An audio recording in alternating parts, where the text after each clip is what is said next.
take one. Hey guys, welcome to Wrestling Through the Year. This is going to be our equivalent of the Slammies, the Kazarni we hardly knew yees. It's a bit clunky, that doesn't really work. We can't call them the Kazarnis, you'll sue again. Oh, it's fine, it's fine. These words are in no way endorsed by Kazarni. He would clearly have picked MVP as his Wrestler of the Year, as it's the only wrestler he's ever beaten. Very true.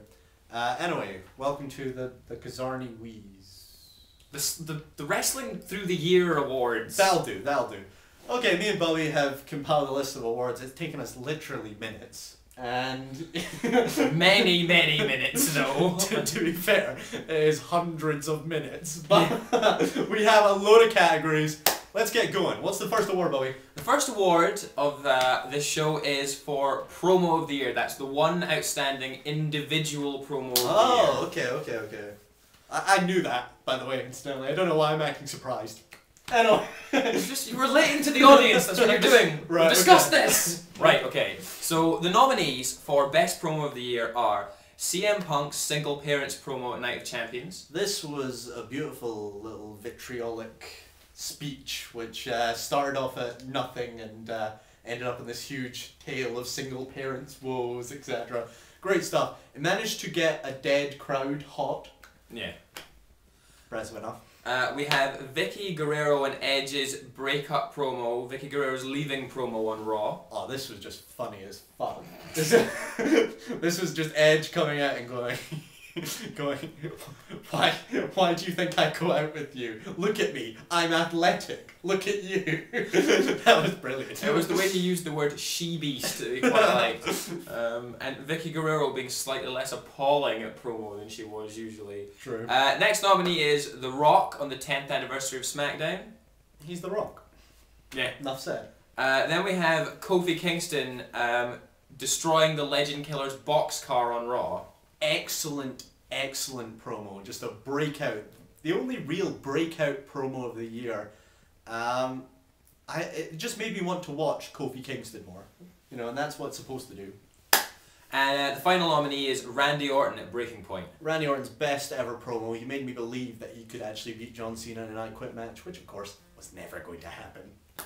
And the winner is Kofi Kingston! Woo! Legend Killer Boxstar promo! Come here, Kofi! Yeah! Oh, no Kofi way. can be here to accept this award. He's in beautiful Ghana, West Africa. I know. Just chilling. What chilling, pretending that he's Jamaican. The usual. Yeah.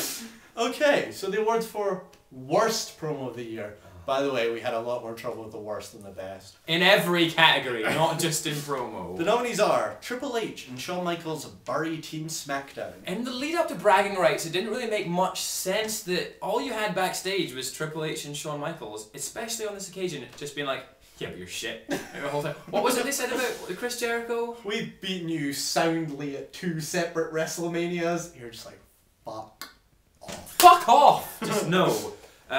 Yeah. Jeremy Piven, John Cena and The Miz. Not The Miz's fault. This was the Summerfest promo. Yeah, this was, you know, possibly the nadir of the Raw guest host problem. That's right, he was Lord Nadir. and Piven was just awful throughout the whole thing, but it was when, first of all, it was when he said Summerfest, and John Cena would be like, I think you mean SummerSlam. And I was like so embarrassing. But it was also Cena for just being like, why are you booking me against The Miz, Piven? The Miz is shit. I'm well better than The Miz. What's going to happen if you put me up against The Miz? You're going to have to do something different because he's shit. It's horrible. Michelle McCool's Piggie James promo. Piggie James! Piggie James! Hey Piggy! Hey Piggy! Michelle McCool had a farm. What the and it was the fact that Mickie James had to act afterwards like she was really upset and when cry. Clearly you'd just be like, oh my god, you've embarrassed yourself so greatly with this promo. Vince McMahon, Stan Enis Kroenke. Right, okay, this was that point when that Stan Kroenke guy, the guy that's much richer than Vince McMahon, had managed to double book some stadium, so WWE got kicked out of the stadium they were in, and Vince McMahon just went this massive rant where he found out that his middle name was Enis, and then started going on about Enis envy. It was just the most sort of self-indulgent. Shelton Benjamin cuts on Yoshi Tatsu. The most racist promo I've ever seen. Me go standard. You go home. Oh, Shelton, you are bad enough. What were you thinking? And the winner is? The winner for worst promo of the year goes to the Summerfest incident. Jeremy Piven, John Cena, and incidentally The Miz. He can be here, but he did actually want to come. We just didn't invite him. So, Yeah, fair enough. you know. Okay, that was the first award. That went without a hitch. The award for Angle of the Year. And let's start off with the worst. Why not? Let's start off with the worst. Fair enough, we'll start with the worst. Right, the nominees for worst angle of the year are Chris Jericho's mystery partner turns out to be the Big Show.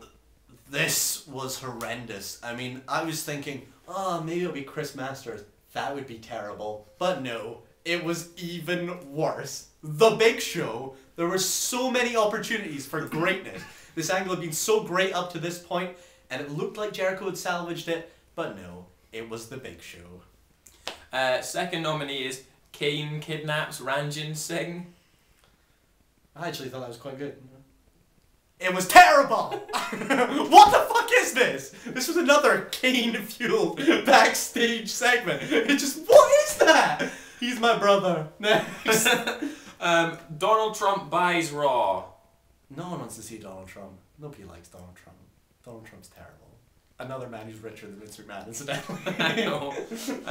Montreal Screwjob 2009. Don't get me wrong, this could have been good, but it wasn't. And Teddy Long's explanation made about as much sense as Vince McMahon going, I hate Stone Cold Steve Austin for all this money he brings in. And Teddy Long would be like, I have to feed my children, so our biggest draw shouldn't be our champion.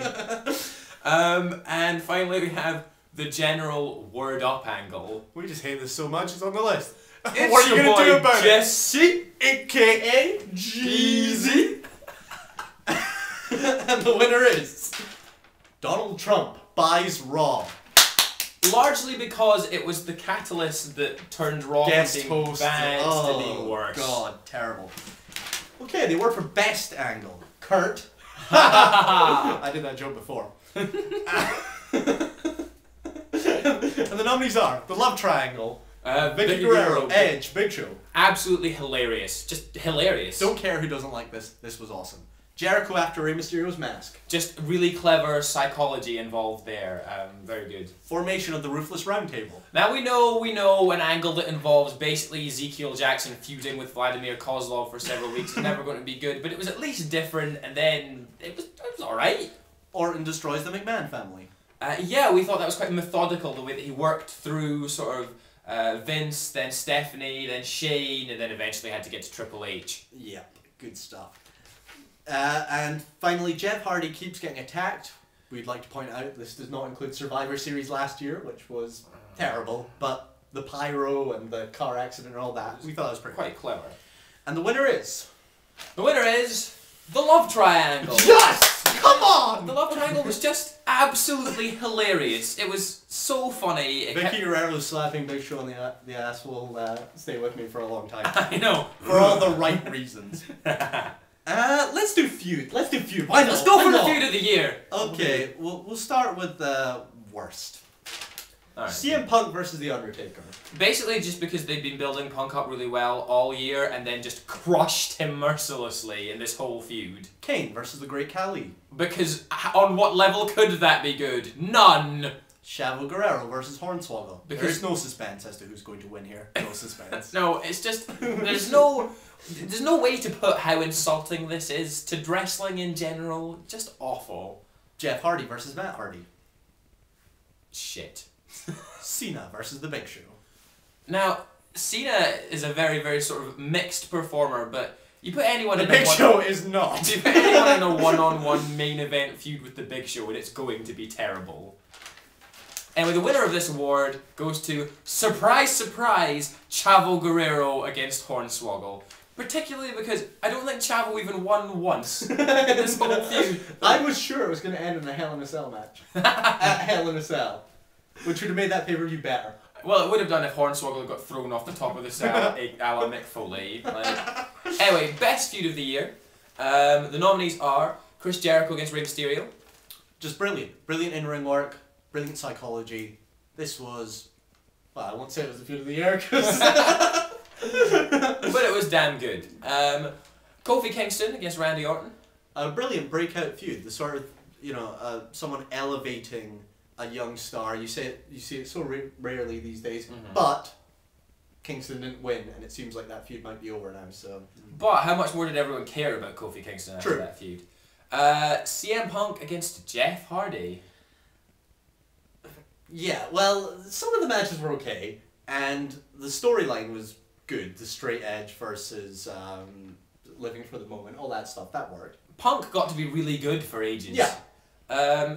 Sheamus versus Goldust. This was my choice, as you can see from Bobby's disdain. No, no, I appreciate it. This was possibly the only conventional feud I saw this year. No storyline, really. It just kept building up to a conclusion. Their last match was their best.